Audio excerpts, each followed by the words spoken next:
C'est l'heure du réveil, l'heure de la révolution, le temps de la passation des charges, le temps du bouleversement. La normale sera normale désormais.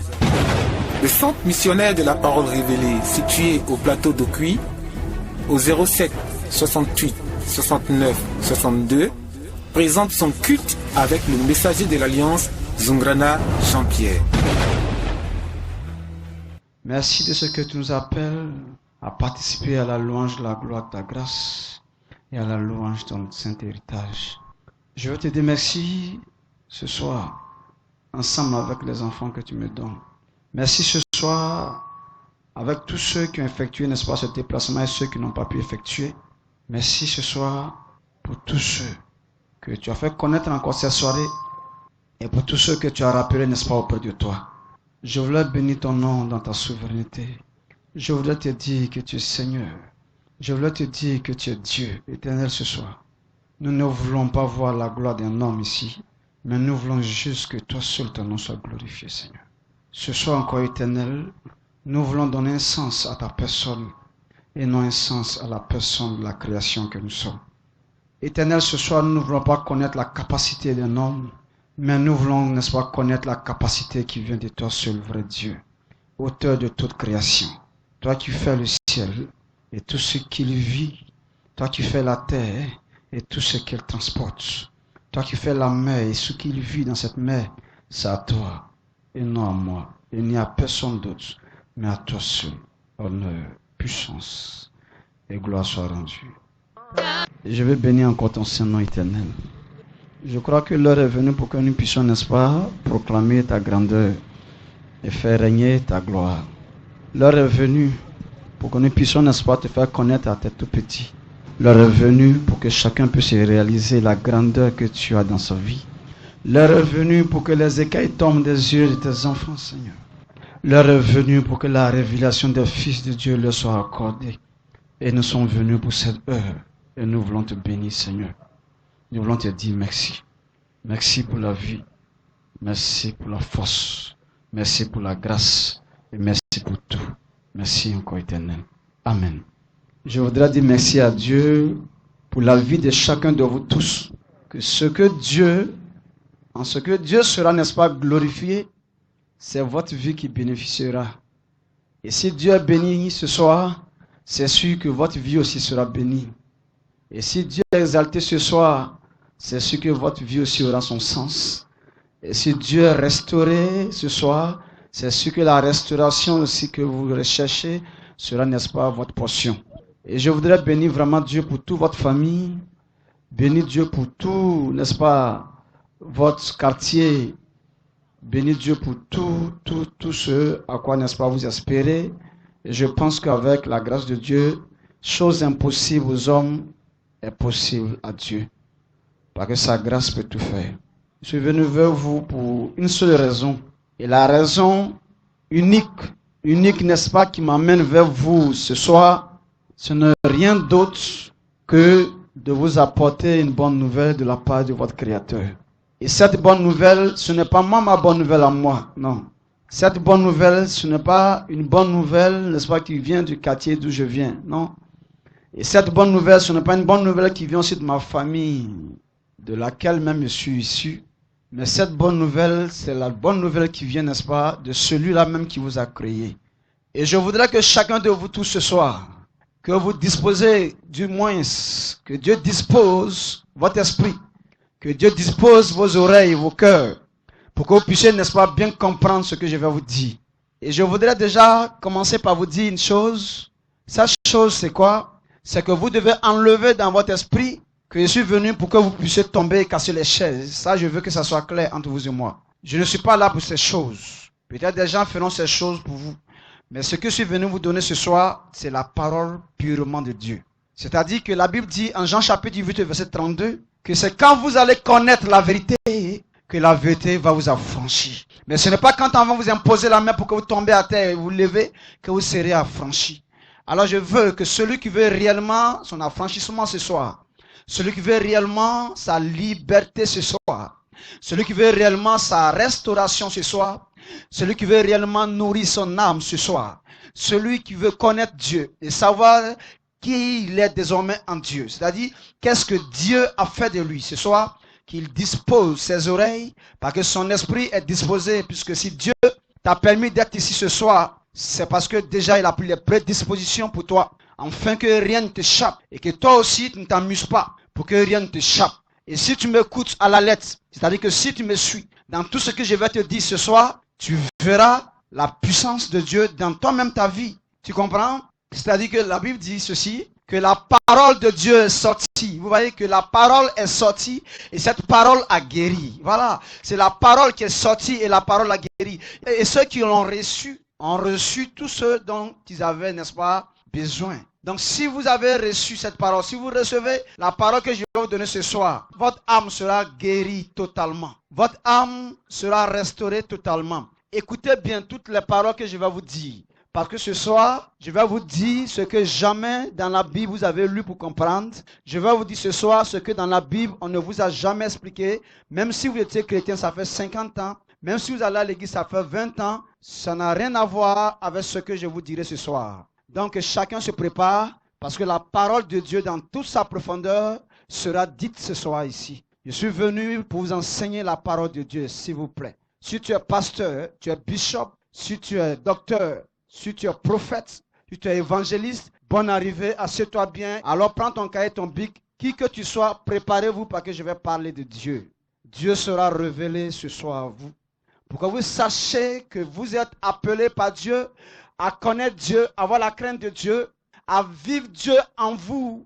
Et ne confondez pas l'obéissance que vous devez à tout homme, l'obéissance que vous devez à toute autorité et la crainte que vous devez qu'à Dieu seul. Vous ne devez pas craindre à deux êtres sur la terre, s'il vous plaît. Vous ne pouvez pas à la fois craindre Dieu et en même temps craindre les hommes. Ou bien c'est Dieu que vous craignez, ou bien c'est les hommes que vous craignez. Vous allez choisir ce soir, après le message que vous allez entendre, si c'est un homme que vous voulez suivre, suivez-le. Mais si c'est Dieu que vous voulez suivre, suivez Dieu. On ne craint pas Dieu et craint l'homme à la fois. On ne craint pas le Créateur et sa créature. Soit on craint le Créateur et on respecte sa créature, que Dieu a créé comme soi-même et comme l'image de Dieu, sa ressemblance, mais on ne craint pas à la fois Dieu et l'homme.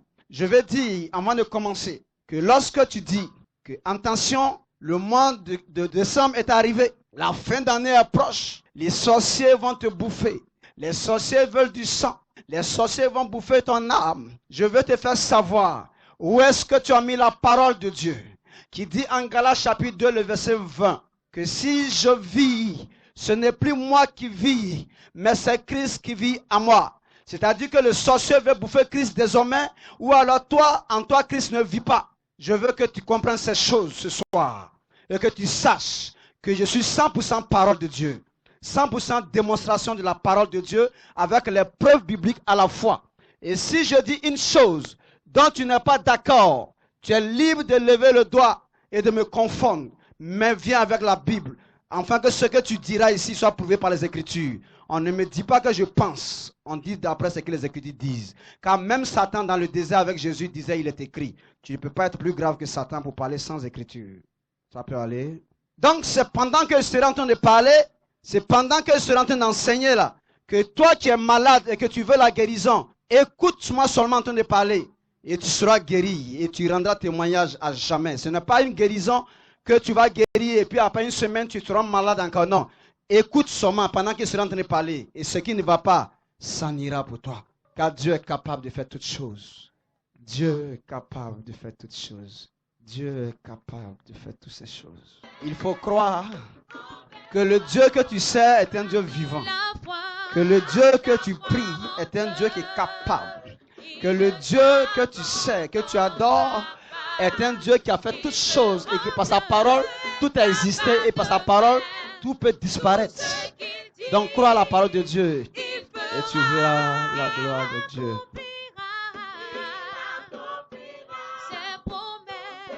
Merci mes filles, vous pouvez vous asseoir. Et puis je veux t'avertir aussi d'une chose.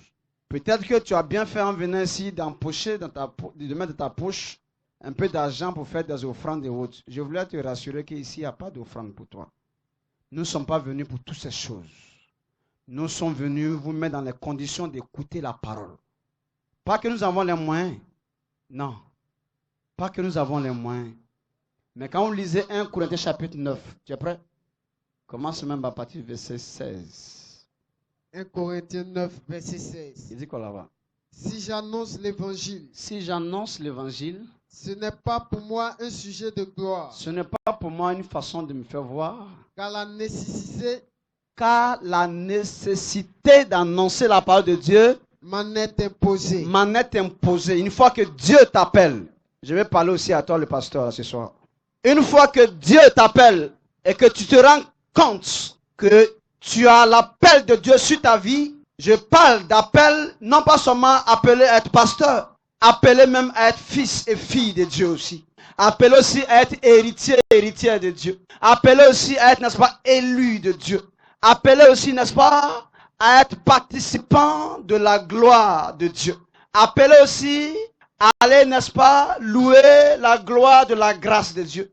Appelé aussi, n'est-ce pas, à être fils adoptif de Dieu par le Christ. Appelé aussi à la sanctification de l'esprit dont nous avons en commun. Si tu as été appelé par Dieu pour être ne serait-ce qu'enfant de Dieu, et je voudrais te rassurer ce soir, que toi qui penses que tu n'es pas chrétien, donc tu n'es pas enfant de Dieu, je voudrais te dire qu'en Deutéronome chapitre 32, le verset 6, la Bible nous dit ceci, que ton créateur est ton père. Donc si Dieu n'est pas ton créateur, c'est en cela que tu ne seras pas son enfant. Mais il y a l'enfant et il y a le fils. Sur le plan biologique, celui qui est enfant est différent de celui qui est fils. Celui qui est fils, il y a une prise de conscience. Il y a un niveau qu'il a atteint dans la réalisation mais des choses qui lui sont conférées, qui lui sont appropriées même désormais, qui lui permettent de dépasser cette étape d'enfant qui paraît être, n'est-ce pas, une étape embryonnaire même. Alors tout ça aussi, tu vas comprendre ça tout à l'heure. Donc ici, quand je parle d'enfant de Dieu, il faut déjà penser à toi que Dieu a créé. Si tu penses que Dieu est ton créateur, sache que tu l'appartiens. Si tu penses que tu n'étais pas créé toi-même, sache que celui qui t'a créé là, c'est à lui que tu appartiens et tu es pour lui. Maintenant, il faut croire en Jésus. Afin de devenir enfant de Dieu, je vais t'expliquer ce que ça veut dire dans les Écritures. Mais on n'est pas encore là-bas. On va aller doucement. Et si tu n'as pas compris bien quelque chose, tu peux lever le doigt pour me dire de reprendre. Parce que mon objectif, ce n'est pas de parler pour que tu voies en moi un beau discoureur. C'est de parler de façon à ce que tu me comprennes et que tu retiennes quelque chose avant mon départ. C'est pourquoi il n'y a pas d'offrande, il n'y a pas de quoi que ce soit pour que tu sois à l'aise. Donc du coup, ne t'embrouille même pas pour dire, ah, ça là, les bâches ils ont loué là, les chaises ils ont loué là, c'est nous à rembourser, tu ne vas rien donner. Si maintenant ça te fait mal, parce que je ne veux pas prendre ton offrande, demain, garde l'offrande là, mets dans une enveloppe et regarde bien dans ton voisinage, il y a des pasteurs aussi. Ça veut dire, ce n'est pas les pasteurs d'église, je veux dire, il y a des églises, hein. Je vais parler de ceux qui souffrent. Je vais parler des misérables qui sont auprès de toi. Et aussi, c'est des servantes et des serviteurs de Dieu. Va s'aimer dans leur vie que Dieu te bénira aussi. Ce n'est pas seulement sur ma vie que Dieu peut te bénir. Mais ceux qui meurent autour de toi, pense aussi à eux s'il te plaît. Il y a des orphelins même que tu connais. Pense à eux aussi s'il te plaît.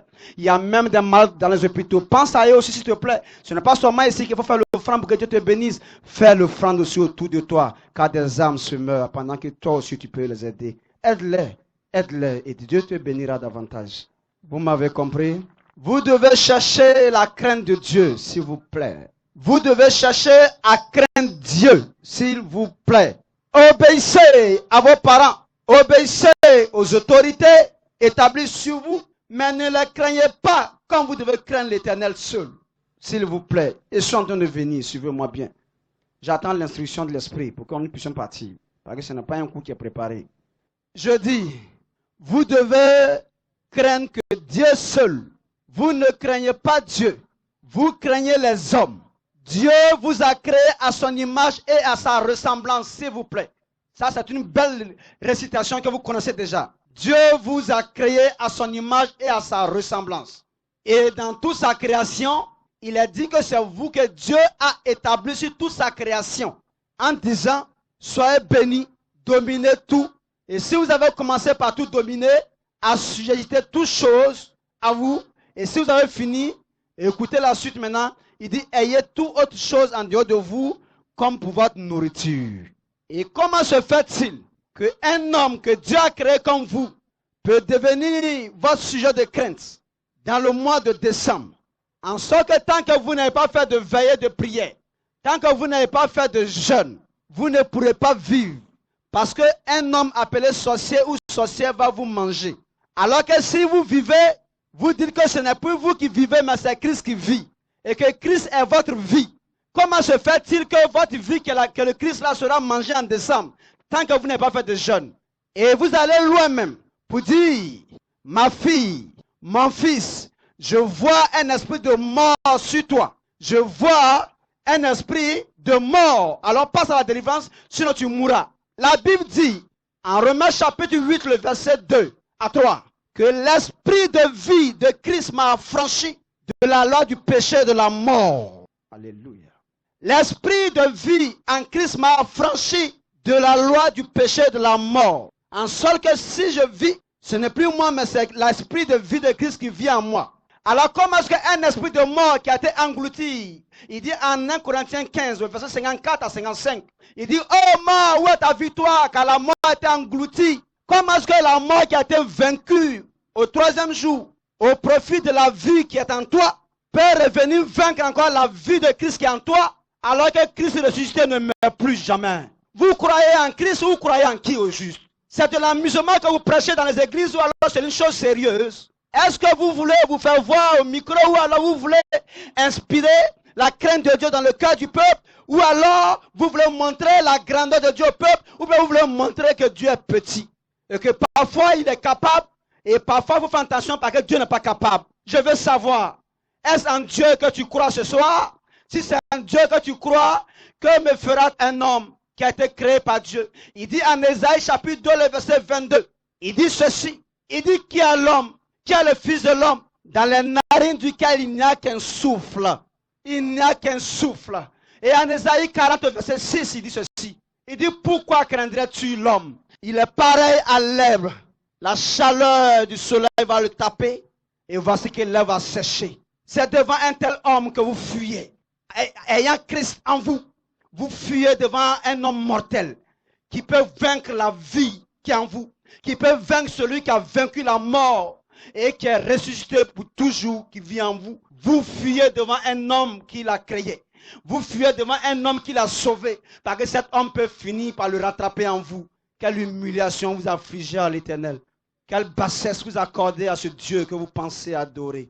Et Jésus continue pour dire une chose. Il dit, ne craignez pas ceux qui peuvent faire souffrir le corps. Ne craignez pas ceux qui peuvent faire souffrir le corps, mais qui ne peuvent pas tuer l'âme. Et le pasteur te dit que les sorciers vont bouffer ton âme. Il faut passer à la délivrance. Ça veut dire que la parole de Dieu, c'est de l'amusement, mais c'est la vérité. Et je suis venu vous dire que la parole de Dieu est la vérité. Et si la parole de Dieu est la vérité, vous devez comprendre à part d'aujourd'hui que ni les veilles de prière, ni les jeûnes ne pourront vous garder la vie. Car celui qui vous garde la vie, c'est une vie éternelle qui est en vous. Vous connaîtrez la vérité et la vérité vous affranchira. Vous connaîtrez la vérité et la vérité va vous rendre libre. Et Christ, en Galates chapitre 5, verset 1, il dit, Christ vous a franchi pour la liberté. N'allez donc plus vous mettre sous un joug de servitude quelconque. Il y avait une femme. Et la femme la perdait le sang pendant 12 années. Alléluia. Il y avait une femme qui perdait le sang pendant 12 années. Et elle a vu Jésus passer. Elle a touché le vêtement de Jésus. Et elle fut guérie. Alors le pasteur dit, si tu veux avoir la guérison, viens toucher mon vêtement. Et mon vêtement te guérira. Et vous courez par la foi, de façon à toucher les pasteurs, à toucher les bishops, à toucher les prophètes. C'est une bonne chose. Et vous allez avoir la guérison comme ça. C'est bien. Mais je voudrais vous dire ce soir une vérité simple. Vous savez ce qui fait que le pasteur qui est né d'une femme et d'un père et d'un homme comme vous arrive à vous guérir? Il dit voici les miracles qui accompagneront pas les pasteurs, ni les prophètes, mais ceux qui auront cru à mon nom. Donc ça veut dire que vous êtes derrière les pasteurs, mais vous ne croyez pas au nom de Jésus. Ça veut dire que vous êtes à l'église, mais vous aussi vous ne croyez pas. C'est pourquoi il y a des grands frères en croyance qui vont régler le problème des petits frères en croyance. C'est ça, ça veut dire? Écoutez-moi ce soir, je vais vous parler la vérité de Dieu. Je vais vous expliquer. Qu'est-ce qui fait qu'un homme appelé pasteur peut dire touche-moi et puis tu seras guéri? Qu'est-ce qu'il fait ça? Vous savez, en la personne de Jésus, il y avait une autre personne qu'on appelait le Christ. La Bible dit en Hébreux chapitre 10, au verset 5, la Bible dit Christ entrant dans le monde dit, Père, tu n'as voulu ni sacrifice, tu n'as voulu ni offrande, mais tu m'as formé un corps. Et il a dit, me voici, ô Dieu, c'est de moi qu'il est question dans le rouleau du livre pour faire, ô Dieu, ta volonté. Écoutez-moi maintenant. C'est-à-dire, il dit, si tu vis, vous voyez, il dit que si tu vis, ce n'est plus toi qui vis, mais c'est Christ qui vit en toi. Ok? Si tu vis, ce n'est plus toi qui vis, mais c'est Christ qui vit en toi. Donc, Christ c'est quoi? Christ c'est qui? Christ c'est l'Esprit de Dieu qui est venu prendre le corps de l'homme sur la terre. Car Jésus c'est le corps et l'Esprit qui agissait par Jésus c'est le Christ qui est l'Esprit de Dieu lui-même. Est-ce que vous me suivez? Alors, mais pourquoi le corps? Je vais vous expliquer tout à l'heure. Je vais vous expliquer. En Romains chapitre 8, verset 3 à 4. Je vais vous expliquer. Mais d'abord, ici, la femme a touché son vêtement. Vous me suivez? La femme a touché son vêtement. Et lorsqu'elle a touché son vêtement, le sang qu'elle perdait s'est arrêté. Alors, le pasteur dit, si tu as la foi et que tu touches mon vêtement, tu seras guéri. Mais je voudrais te dire que ce pasteur n'est pas magicien. Je voudrais te dire que Jésus, ce n'était pas la magie qu'il faisait. C'est parce que l'Esprit de Dieu appelé Christ était en lui. Et vous savez que cet esprit ne meurt pas. Au point où lorsque Jésus devait être crucifié à la croix, la Bible dit qu'il a crié Elohim, Elohim, lama sabachthani, qui voulait dire en hébreu, mon Dieu, pourquoi m'abandonnes-tu? Vous savez ce qui s'est passé? C'est-à-dire que la Bible dit quoi? La Bible dit que Christ a remis l'esprit. Il a remis l'esprit entre les mains du Père. Il a remis l'esprit entre les mains du Père. Et pendant que l'esprit de vie allait au Père, le corps de mort a commencé à crier. Ah, mon Dieu, pourquoi? Parce que c'est quand toi tu es là que je vis. C'est quand tu es là que les lances et les javelots ne peuvent rien contre moi. C'est quand tu es en moi que rien ne peut contre moi. Mais tu t'en vas où? Elohim, Elohim. Lama sabachthani.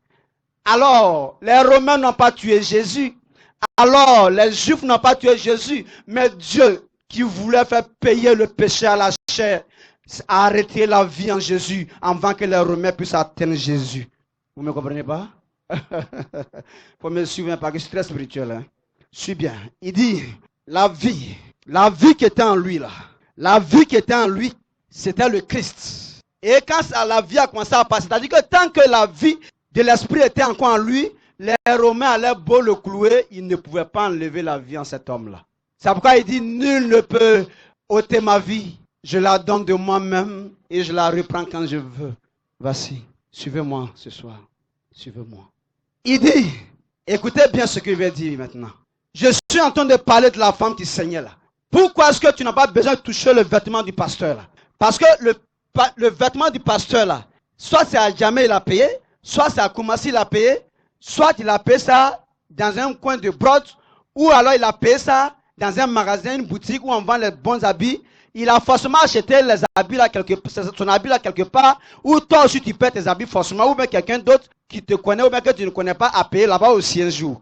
Mais qu'est-ce qui fait que cet habit peut guérir? C'est ça, moi je recherche. Ce n'est pas où le pasteur a payé le vêtement qui m'importe. Je vais prendre ça comme un exemple pour t'expliquer quelque chose. Ça peut aller? D'accord. Je veux dire que le vêtement que le pasteur a porté là, c'est un vêtement comme tout autre vêtement. Alors pourquoi que c'est ce vêtement qu'il faut toucher pour que tu sois guéri? C'est parce que derrière ce vêtement, il y a un corps. Et derrière ce corps, il y a un esprit de vie qui donne la vie aux morts et qui restaure, qui guérit. Vous comprenez? Alors quand cet esprit est venu habiter dans le corps, il dégage une puissance. Et quand il dégage une puissance, alors tout ce que celui qui porte cet esprit en lui là, porte sur lui ou bien touche, transmet cette puissance-là dans le corps de celui qui l'approche. Vous me comprenez? Alors maintenant, si vous dites que si vous vivez, ce n'est plus vous qui vivez, mais que c'est Christ qui vit en vous, sachez que cette même puissance de guérison qui est dans le pasteur, qui fait de lui pasteur guérisseur, est en vous aussi pour faire de vous aussi enfant de Dieu guérisseur. Car la gloire n'est pas au tissu, ni au corps qui porte le tissu, mais la gloire est à l'esprit. Parce qu'il dit le vêtement n'est pas plus que le corps, et le corps n'est pas plus que l'esprit de vie. On va aller doucement, je n'ai pas commencé. Hein. 100% parole de Dieu. Pas 50% parole, 50% chaise cassée. Non. Reste à ta place et que Dieu est capable. Dieu n'est pas un faiseur de tomber debout. Ça, là, ça se fait à un âge. Mais à un autre âge, c'est l'essentiel là que l'on cherche à comprendre. Parce qu'il est intéressant d'avoir de l'argent pour toujours acheter du poisson, mais il est plus intéressant encore de savoir même prendre le poisson toi-même pour que tu puisses manger le type de poisson que tu veux quand tu veux. Écoutez-moi bien. Hein. Ceux qui m'assistent, ceux qui me suivent, ceux qui sont avec moi sont au courant que même quand quelqu'un meurt, qu'on m'appelle, c'est au téléphone, je parle, je ne me déplace pas, je demande qu'on souffle sur lui comme Adam, Dieu a soufflé son visage, il s'est levé et la personne ressuscite. Une femme dont le bébé est mort dans le ventre, à la maternité Marie-Thérèse, on m'appelle, je demande le sexe de l'enfant, c'est un garçon. Je demande qu'une fille vivante sorte à la place du garçon mort pour qu'il sache que la main de Dieu est puissante. Calmez-vous là, c'est pour vous dire que ce n'est pas pour te toucher, pour que tu tombes ici là qu'il y a un problème. Mais tu ne vas rien voir dedans, c'est pas que tu ne sais pas. Moi, je veux te dire la vérité. Amen. Amen.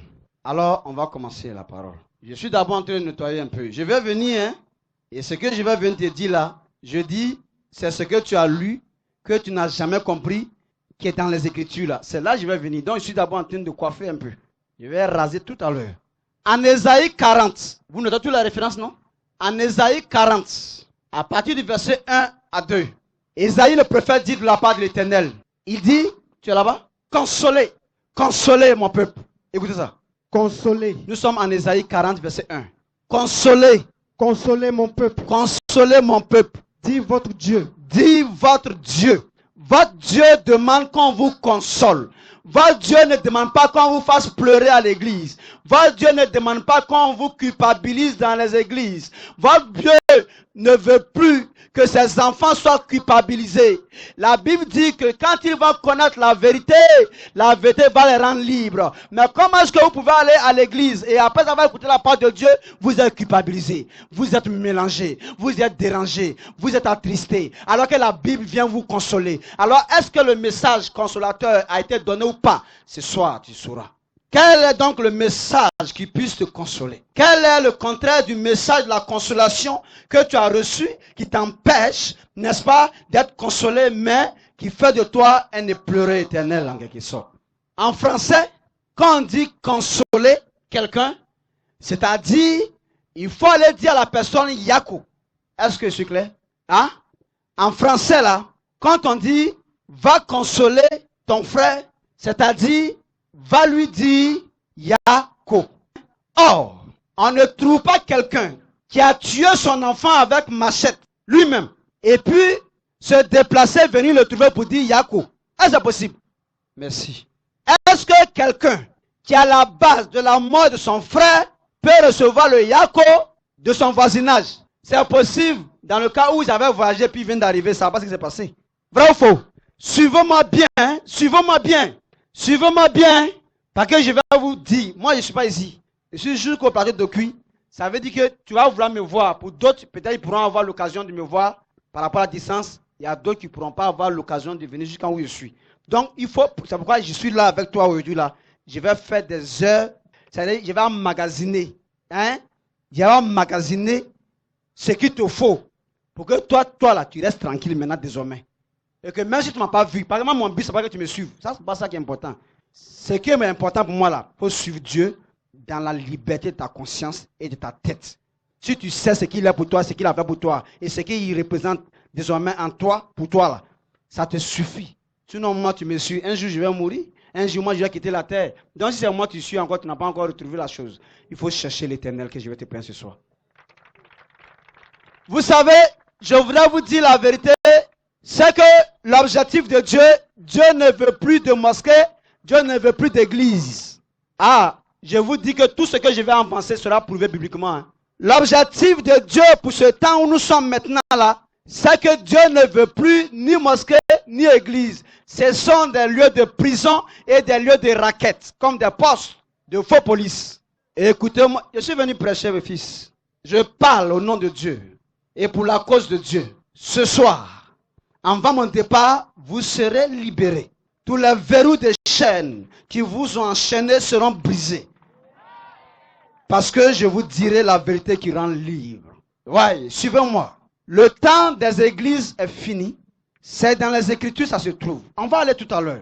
Dieu ne veut plus d'église, ni de mosquée, là où on va récupérer des gens pour les racketter, là. C'est fini. Dieu veut maintenant que votre cœur soit attaché qu'à lui seul, que vous regardez qu'à Dieu seul, que vous espérez qu'à Dieu seul, et que vous sachiez que celui qui est devant vous, pour vous exploiter au nom de Dieu là, ce sur quoi il compte pour vous exploiter au nom de Dieu, cette chose est aussi en vous. Et ce que Dieu a vu sur lui pour l'aimer, Dieu aussi a vu ça sur vous et il vous aime autant que lui. Adam n'était pas pasteur, Adam n'était pas bishop, il n'était pas imam, il n'était pas oustaz, mais pourtant Dieu l'a établi sur tout ce qu'il a créé, sans chercher à savoir si Adam est ceci ou mais pas ceci. Dieu l'omniscient, c'est-à-dire que celui qui sait dans sa préscience toutes choses, celui qui sait d'avance ce qui va arriver, il savait toute la faiblesse d'Adam, mais pourtant il a établi Adam sur tout. Dieu vous aime. Dieu vous aime.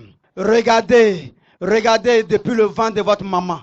La maman était enceinte. Vous étiez dans le ventre. La maman veut manger piment, sans chercher à tenir compte de l'enfant qui est dedans, pour savoir est-ce que vous pouvez supporter le piment ou bien pas. Mais Dieu, par les sages-femmes, l'empêche de manger plus que ce que vous ne devez pas pouvoir supporter. Votre maman était enceinte. Et quand on la provoquait, elle prenait son morceau de pain, elle attachait son ventre dur pour aller se battre, sans tenir compte de vous dans le ventre. Un seul coup de pied pouvait vous tuer. Mais la maman qui ne vous aime pas comme Dieu, elle allait se battre. Mais pourtant, Dieu vous a préservé la vie. Votre maman, la nuit, quand elle se couche, quand elle commence à dormir, elle oublie que vous êtes dans le ventre. Elle prend les positions qu'elle veut, elle tourne comme elle veut. Elle tourne comme elle veut. Elle va à gauche, elle va à droite. Elle ne tient pas compte. On dit, hey, tu dors mal à la grossesse là. Mais Dieu met sa main puissante sous le ventre de la mère enceinte. Et Dieu vous tient jusqu'au petit matin et vous réveille avec votre mère. Dieu vous a gardé depuis le ventre. Et c'est maintenant que vous êtes sorti, où vous êtes utile à Dieu. C'est maintenant que vous fuyez devant un sorcier. C'est maintenant que vous fuyez devant un vaudou. C'est maintenant que vous fuyez devant un marabout. C'est maintenant que vous fuyez devant un mystique. Où étaient ces personnes lorsque Dieu vous gardait? Où étaient vos jeûnes et vos prières lorsque votre maman allait se battre? Qu'est-ce que vous avez fait comme jeûne pour préserver votre vie? Ingratitude à l'Éternel, que cela cesse. Je suis serviteur de l'Éternel. Il dit ceci. C'est-à-dire, quand vous faites Dieu vous aime, vous dites Amen. Et vous acclamez. Oh, vous ne savez même pas pourquoi Dieu vous aime, comment Dieu vous aime. C'est ça, je vous ai donné un exemple. Et puis je vais revenir maintenant sur ce que je suis en train de vous dire. Vous ne savez même pas tout ça. Et regardez, après toutes ces étapes, quand vous mourrez, qu'est-ce qui se passe? Je vous demande, quand vous mourrez, qu'est-ce qui se passe? Quand vous êtes mort, normalement, où vous êtes couché là maintenant, là, vous pouvez vous laver encore. Mais Dieu donne des ordres aux gens de vous laver. Et quand vous êtes enterré et que les arbres ont poussé, Dieu touche encore des cœurs des gens pour venir s'occuper encore de votre tombe encore, dégager les herbes. C'est-à-dire même quand vous n'étiez pas utile dans le ventre, il a pris soin. Quand vous êtes sorti pour être utile, il a pris soin. Et quand vous êtes mort, que vous ne pouvez plus être utile, il prend soin toujours. Et il vous montre ça pour les autres qui sont déjà partis, afin que vous puissiez reconnaître un peu ce qu'il est pour vous. Malgré ceci, vous faites des compromissions avec n'importe qui. Parce que si vous n'avez pas fait ça, il peut vous faire ceci. Puis que Dieu n'est pas capable. Il faut que vous vous cherchiez, sinon c'est jamais. Que l'on arrête ces choses et pensez à adorer Dieu comme ça. Le réveil spirituel. Nous sommes en train de faire, ils disent que nous sommes là pour le réveil spirituel. Alors recevez. Comme tu es tombé sur une chaise et que tu as cassé la chaise, tu es réveillé spirituellement. C'est ça là le réveil spirituel? C'est ça là? Remarque, toi qui es tombé ici, quand on se retrouve à Makoro, tu vas tomber.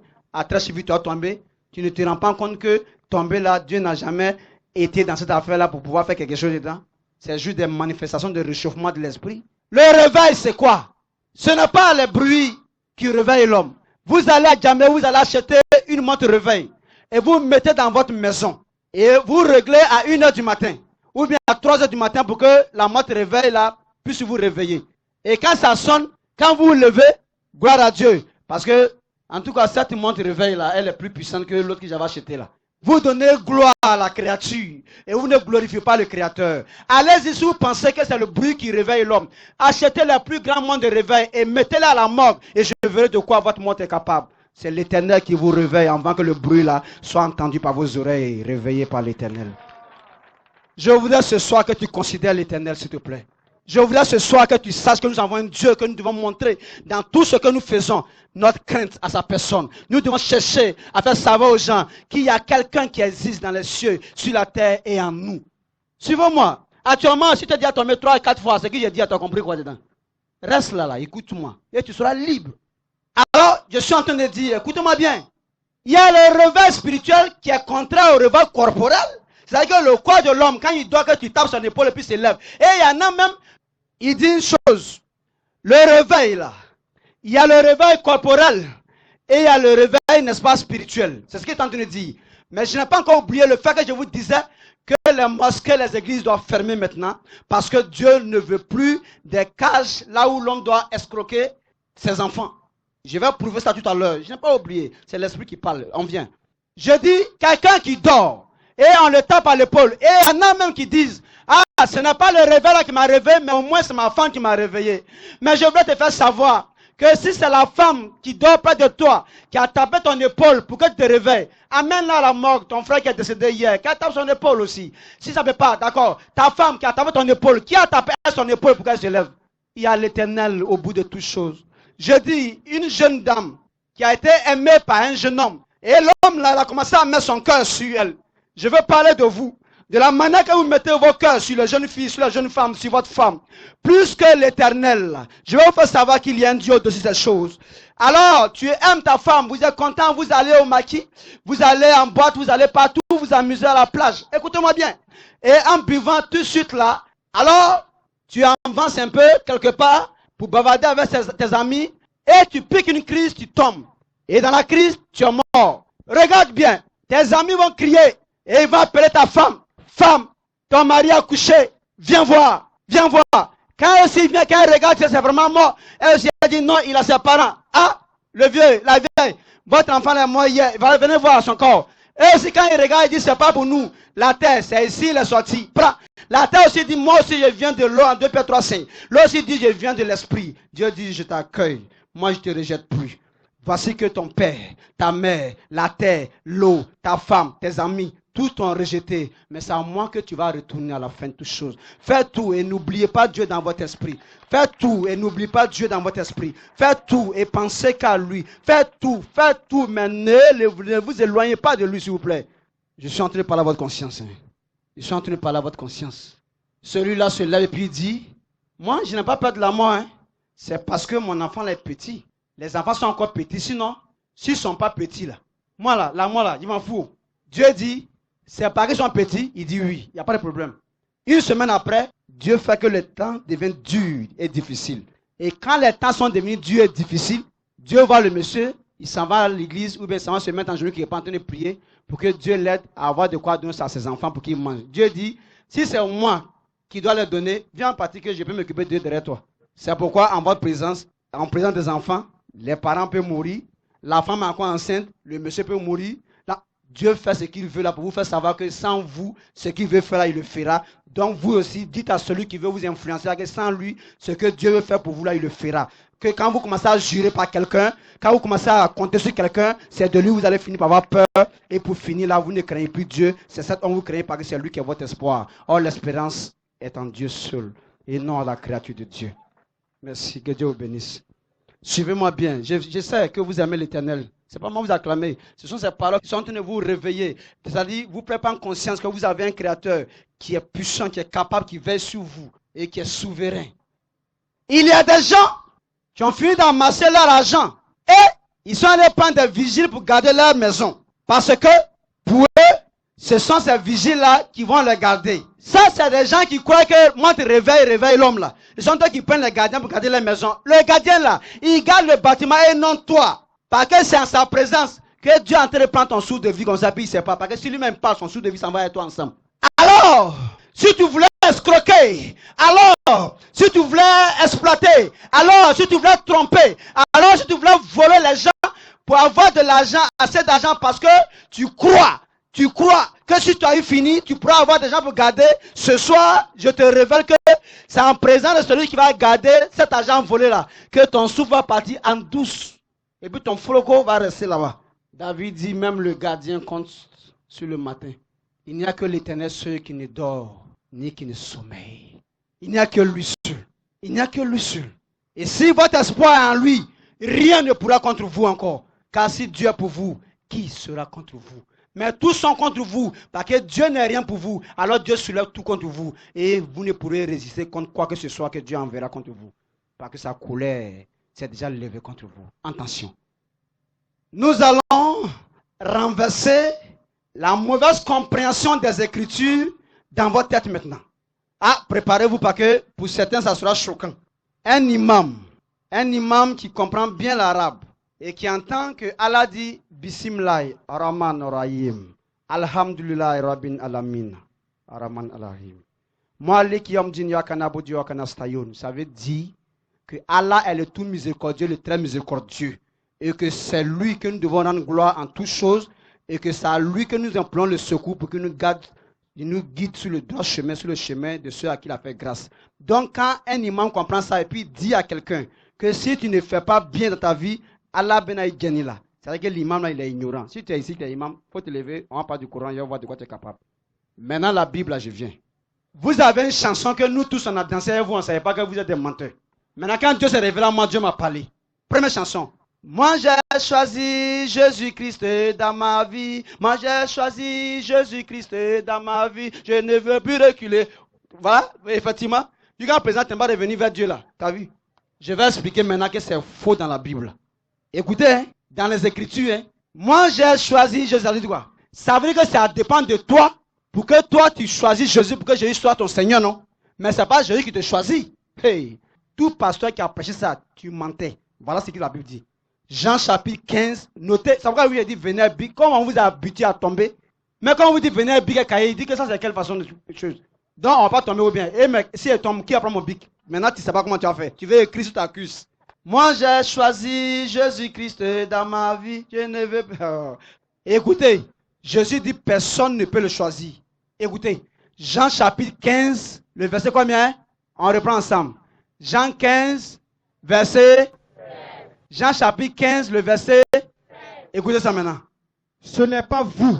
Ce n'est pas vous qui m'avez choisi. Jésus vous parle mal. Ça on appelle ça à nous chez les bouets. Il dit, ce n'est pas vous. Que taisez-vous? Écoutez, il reprend encore. Jean 15, verset 16. Jean chapitre 15, verset 16. J'ai dit ça maintenant, on commence. Hein? Ce n'est pas vous. Ce n'est pas vous qui m'avez choisi. Qui m'avez choisi. Mais moi. Mais moi. Je vous ai choisi. C'est moi qui vous ai choisi. Et je vous ai établi. Et je vous ai établi. Afin que vous alliez. Afin que vous allez. Et que vous portiez du fruit. Et que vous portiez du fruit. Et que votre fruit demeure. Et que votre fruit là soit un fruit éternel. Amen. Est-ce que la chanson là, ça va, c'est ce que Jésus a dit? Donc le pasteur qui était assis dans l'église et puis on chantait là, il ne sait pas ça et puis il est parti faire l'église. 1-0. On s'en va, hein? Donc aujourd'hui là. Donc moi j'ai choisi la fois de faire ça au maquis. Parce que ça c'est pas bon pour l'église. Jésus dit, ce n'est pas vous qui m'avez choisi. Mais c'est quoi? C'est lui qui nous a choisi. Il nous a établis pour que nous allons et que nous partons du fruit, que nos fruits demeurent. Ça c'est clair. Donc si quelqu'un te dit, mon frère, ma soeur, choisis Jésus dans ta vie, il faut lui dire non. Si je choisis Jésus, c'est que ce n'est plus par la grâce de sauver. Mais si c'est par la grâce, par faveur, c'est que c'est Dieu qui m'a regardé, moi qui n'étais pas digne d'être son enfant, m'a choisi pour que moi aussi fasse partie de sa famille. Ça en sera que la gloire est à Dieu. Doucement ce soir, hein? Ça va, hein? Mais je vais vous donner l'origine de ça là. Pourquoi Jésus dit, ce n'est pas vous qui m'avez choisi. Nous sommes en Deutéronome là. Pourquoi Jésus dit, ce n'est pas vous qui m'avez choisi, mais c'est moi, Jésus, qui vous ai choisi. Vous savez, la Bible dit, en Colossiens 2:9, qu'en Christ habitait corporellement toute la plénitude de la divinité. Et en 2 Corinthiens 5:19, la Bible dit que Dieu était en Christ réconciliant quoi? Le monde avec lui-même. Merci. Vous me suivez? Alors si Dieu était en lui, donc c'est Dieu qui à travers Jésus choisissait ceux qu'il avait élus avant la fondation du monde. Éphésiens 1 verset 4. On va arriver là. Alors ce Dieu-là, il voulait choisir un nouveau type d'Israël par le Christ. Mais allons-y voir le premier Israël même là, comment eux aussi, ils sont devenus peuple de Dieu. Deutéronome chapitre 7, le verset 6 à 7. Écoutez-moi ça. Car Car tu es un peuple saint. Tu es un peuple saint. pour l'Éternel ton Dieu. Tu es un peuple saint pour l'Éternel ton Dieu. L'Éternel ton Dieu L'Éternel ton Dieu t'a choisi t'a choisi. pour que tu fusses un peuple Dieu a choisi Israël pour qu'il devienne un peuple qui lui appartient. qui l'appartient désormais. Amen. Écoutez la suite. Entre tous les peuples qui sont sur la face de la Entre terre. tous les peuples qui sont sur la face de la terre, c'est le peuple d'Israël que Dieu avait choisi. Pour que le peuple d'Israël soit lui son peuple. Amen. Vous comprenez? Écoutez la suite. Ce n'est pas parce que Ce n'est pas parce que vous surpassez en nombre Israël est plus nombreux tous les peuples que tous les peuples. que l'Éternel s'est attaché à vous C'est pas parce qu'ils sont plus nombreux que l'Éternel les a choisis pour s'attacher à eux. Non. et qui vous a choisi. Allons-y. Car vous êtes le moindre de tous Ils les sont les peuples. plus petits même. Mais parce que l'Éternel vous aime. Mais c'est pas que vous avez aimé, car Dieu a aimé. C'est pourquoi il est venu choisir. Vous comprenez? Donc c'est ce qui a été, qui sera. Donc tel Dieu a choisi le peuple d'Israël d'hier, Dieu vient encore à nouveau choisir le second peuple d'Israël d'aujourd'hui là. Alors il ne change pas sa façon pour que vous ne pensez pas que vous aurez un sujet de gloire devant l'Éternel. C'est pourquoi écoutez Éphésiens chapitre 2, le verset 8 à 9. Écoutez-moi ça. Éphésiens 2, verset 8. Éphésiens 2, verset 8 à 9. Car c'est par la grâce que vous êtes c'est par sauvés. la grâce que vous êtes sauvés. C'est par faveur que Dieu vous a sauvés. Pas par les œuvres. Allons-y. Par le moyen de la foi. À travers la foi. Et cela ne vient pas de vous. Et cette foi-là ne vient pas de vous. Hein. Vous comprenez? Donc quand il dit que c'est parce que j'ai cru en Jésus, la Bible dit que la foi ne vient pas de vous. C'est quoi? C'est le don de Dieu. C'est un don que Dieu t'a fait pour croire en lui. C'est pourquoi Jésus dit en Jean chapitre 6, le verset 65, et en Jean chapitre 6 encore, le verset 44, il dit nul ne peut venir à moi si cela ne lui a été donné par mon Père. Donc où est votre sujet de gloire là? En quoi est-ce que vous pensez avoir un sens devant Dieu même? C'est Dieu qui vous appelle par sa grâce, c'est lui qui vous fait un don de croire en lui. Écoutez la suite, Éphésiens 2, 8. Ce n'est point par les œuvres. Ce n'est point par les œuvres. Afin que personne ne se glorifie. Parce que Dieu ne veut pas que quelqu'un se glorifie. Dieu veut que toute gloire lui soit rendue qu'à lui seul. Pour vous avoir appelé, pour vous avoir fait le don de la grâce, pour vous avoir choisi, pour avoir fait de vous ses héritiers. Point. Ça peut aller. Donc, moi j'ai choisi là. Si tu as choisi, tu as fait une œuvre. Or, la Bible, ce n'est point par les œuvres, mais c'est par la grâce. Si c'est par la grâce, c'est que c'est Dieu qui a fait que tu deviens pour lui un enfant. Alors, où est la gloire de Dieu? Voici la gloire de Dieu ici. Le contraire, tu veux te glorifier, mais tu rencontreras l'Éternel sur ton chemin. Mais je crois que tu aimes trop Dieu pour que tu puisses aller contre sa parole. Ça fait un. Deuxièmement, tout ce que le diable a volé, jara. C'est ça l'envoi maintenant. Depuis tu as arraché, tu as envoyé quoi ici? Tout ce que le diable a volé, jara. Où c'est écrit là? Pasteur a dit, là-bas, demande où c'était. Quand tu vas payer chaîne à Djamila, tu t'en vérifier d'abord pour savoir si c'est pas côté ou bien c'est truc. Ça, tu as vérifié ça. Jean 10. Jésus dit, je suis le bon berger. Le bon berger donne sa vie pour les autres. Vous comprenez? Mais le brigand, le voleur là, quand lui vient là, c'est pour détruire, dérober. Il dit, allons-y petit. Comment ça va dire verset 8? Jean 10, à partir du verset 8. Ouais. Tous ceux Qui sont venus avant moi Jésus dit, tous ceux qui sont venus avant lui sont des voleurs et des brigands. sont des voleurs et des brigands. Mais les brebis Mais les brebis ne les ont point écoutés. ne les ont même pas écoutés aussi. Je suis la porte. Je suis la porte. Si quelqu'un entre par Si moi, quelqu'un entre par moi, il sera sauvé. c'est lui-là qui sera sauvé. Il entrera Il va entrer et il sortira. et il va ressortir sans problème. Et il trouvera des pâturages. Et il va trouver de quoi abriter. Allons-y. Le voleur Le voleur ne vient que pour dérober, ne vient que pour dérober, égorger égorger. et détruire. Amen. Il dit, tous ceux qui sont venus avant lui sont des brigands et des voleurs. Et que Satan, il est beaucoup. Je vous pose une question. Le diable, il est beaucoup. Il dit, il n'a pas dit que celui qui est venu avant moi est un brigand et un voleur. Il dit, tous ceux qui sont venus avant moi sont des brigands et des voleurs. Ça veut dire, tous les bergers qui sont venus avant lui pour faire le même travail que lui fait là, et ils sont venus pour voler le peuple et brigander le peuple. Ézéchiel 34. C'est là se trouve maintenant le travail là. Écoutez ça. On va travailler ici un peu, pour 5 minutes. Écoutez, on va avancer sur la troisième chanson. Ézéchiel 34, Ézéchiel 34, à partir du verset 1. à partir du verset 1. La parole de l'Éternel La parole de l'Éternel me fut adressée en ces mots. a été adressée au prophète en ces mots. Fils de l'homme, Fils de l'homme, prophétise contre les pasteurs d'Israël. je n'ai pas demandé que tu parles en faveur des pasteurs. J'ai dit prophétise contre eux. Bravo. Ça veut dire qu'il faut parler de façon à ne pas les plaire maintenant. Parce que ce que tu as dit ne va pas les plaire. Mais j'ai dit qu'il faut parler. Donc, prophétise contre les pasteurs. Que voilà ce qui va arriver et voilà ce que je vais faire. Allons-y. Prophétise Prophétise. et dis-leur Et il faut le dire. aux pasteurs. Dis au pasteur. Ainsi parle le Seigneur, Ainsi parle le Seigneur, l'Éternel. l'Éternel. Malheur aux pasteurs Malheur aux pasteurs d'Israël d'Israël. qui se paissaient eux-mêmes. Ils se sont entretenus eux-mêmes. Les pasteurs ne devaient-ils pas paître le troupeau? Les pasteurs étaient envoyés par Dieu pour s'occuper du troupeau et non s'occuper d'eux-mêmes puis la femme. C'est là que ça commence. Hein? Vous allez connaître où se trouvent les voleurs et les brigands là. Allons-y. Vous avez mangé la graisse. Vous avez mangé la graisse. Vous vous êtes vêtus avec la laine. Hey, je vais expliquer ça. Ils ont mangé la graisse, ça veut dire quoi? Ça veut dire que les fidèles qui sont venus avec leur compte bancaire là.